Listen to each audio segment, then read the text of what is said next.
नमस्कार दोस्तों, मेरे YouTube चैनल में आपका स्वागत है। कैसे हैं आप? आई होप आप सब लोग बहुत अच्छे होंगे और अगर अच्छे नहीं भी हैं तो इस चैनल को वॉच करते जाइए, धीरे धीरे अच्छे भी हो जाएंगे।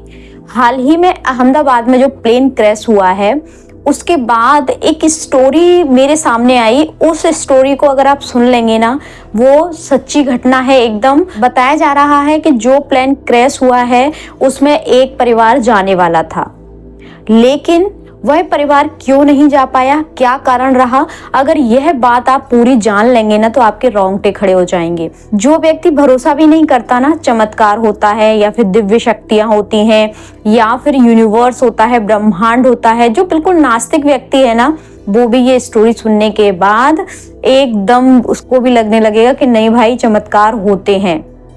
राजेश मेहता पत्नी सुनीता मेहता के साथ 8 साल की बच्ची और आर्यन बेटा उनका उसके साथ पहली बार फ्लाइट में सफर करने वाले थे। एक परिवार का प्लेन में बैठने का सपना बहुत बड़ा होता है अगर कोई मध्यम वर्गीय परिवार है तो। राजेश जी ने काफी मेहनत मशक्कत से पैसे जोड़कर पहली बार फ्लाइट की टिकट सभी परिवार के साथ बुक की थी। पूरा परिवार बहुत खुश था।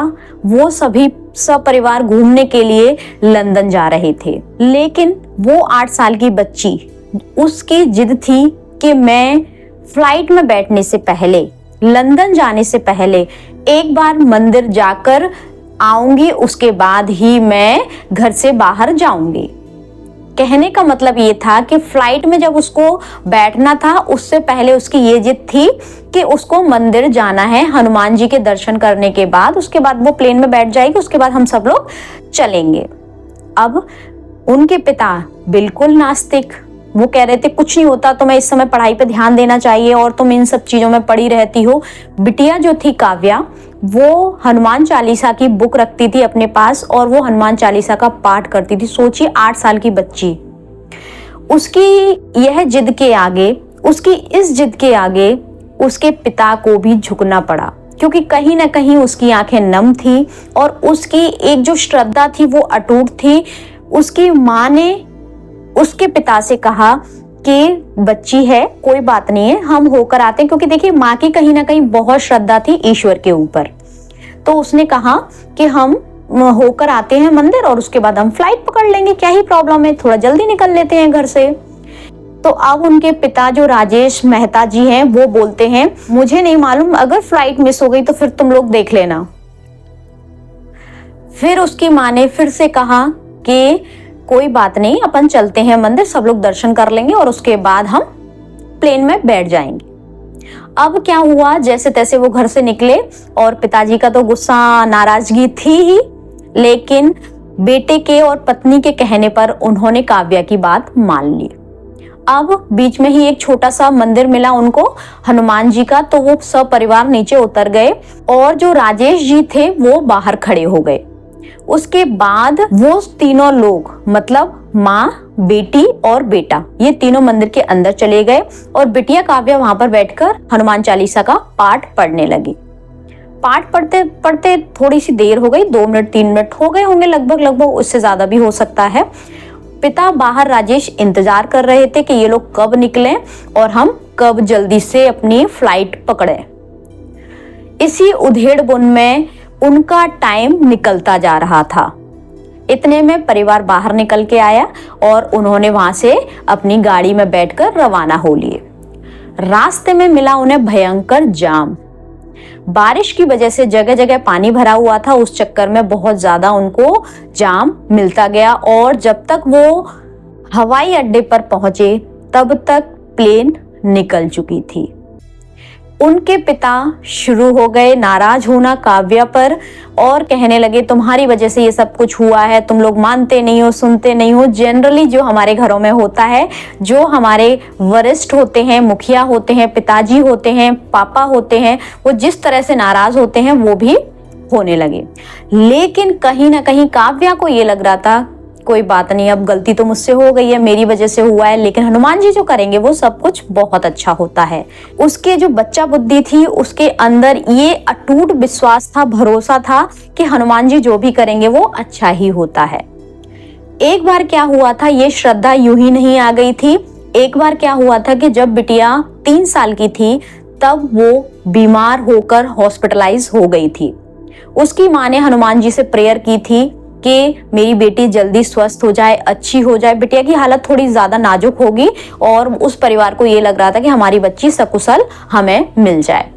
तो तब से लेके जब बिटिया 3 साल की थी तब से लेके 8 साल तक उसने हनुमान जी का साथ कभी नहीं छोड़ा। वो हमेशा इवन स्कूल भी जाती थी या फिर कहीं और भी जाती थी तो उसके पास हनुमान जी उसके साथ हमेशा रहते थे। हनुमान चालीसा की एक बुक थी, वो हमेशा रहती थी। अब कभी कभी दोस्त भी मजाक उड़ाते थे, कभी कभी लोग बोलते भी थे क्या फालतू के चक्करों में पड़ी है, पढ़ती लिखती है नहीं है और ये एक बुक लिए घूमती रहती है। ये बिल्कुल वास्तविक घटना है, वास्तविक स्टोरी है। ये मैंने अभी रिसेंटली सुनी थी तो मैंने सोचा आप लोगों के साथ शेयर करूं।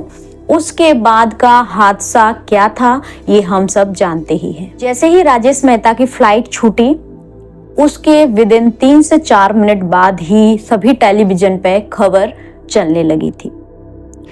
वो हादसा इतना बड़ा था कि हम लोगों को भूलने में बहुत समय लग जाएगा, लेकिन अगर वो परिवार बच गया तो वो किसकी वजह से बचा? कहीं ना कहीं उस बच्ची की श्रद्धा की वजह से, और कहीं ना कहीं ईश्वर चाहते थे कि यह परिवार दुर्घटनाग्रस्त ना हो। जो भी लोग उस घटना में ईश्वर को प्राप्त हुए उन सब के लिए हम श्रद्धांजलि अर्पित करते हैं। लेकिन सोचिए कितना बड़ा चमत्कार है। एक बच्ची का जिद करना, मंदिर जाना, रास्ते में जाम मिलना, कहीं ना कहीं ये सारे संकेत उनको इसलिए मिल रहे थे, ये सारी समस्याएं इसलिए आ रही थी कि क्योंकि हनुमान जी कहीं ना कहीं उस परिवार को इस घटना से, इस दुर्घटना से बचाना चाहते थे। अभी भी अगर आपको भरोसा ना हो तो चमत्कारों से भरी है दुनिया। एक एक करके अगर आप लोग भी आपस में भी शेयर करेंगे ना तो आप लोगों के जीवन में भी कहीं ना कहीं कुछ ना कुछ चमत्कार जरूर हुए होंगे।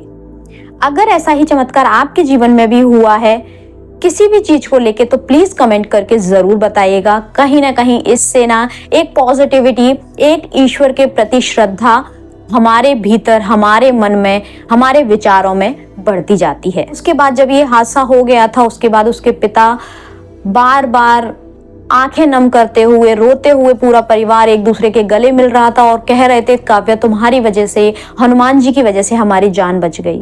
पिता राजेश श्रद्धावान हो गए, उनको भी ईश्वर के प्रति अटूट श्रद्धा जाग गई। क्योंकि देखिए जनरली ये जो चमत्कार होते हैं ना वो चमत्कार ब्रह्मांड, यूनिवर्स ही कर सकता है, ईश्वर ही कर सकते हैं। हमारे और आपके हाथ में कुछ भी नहीं है। हम केवल एक कठपुतली है, वो जिस हिसाब से हमको चला रहे हैं उस हिसाब से चलना है।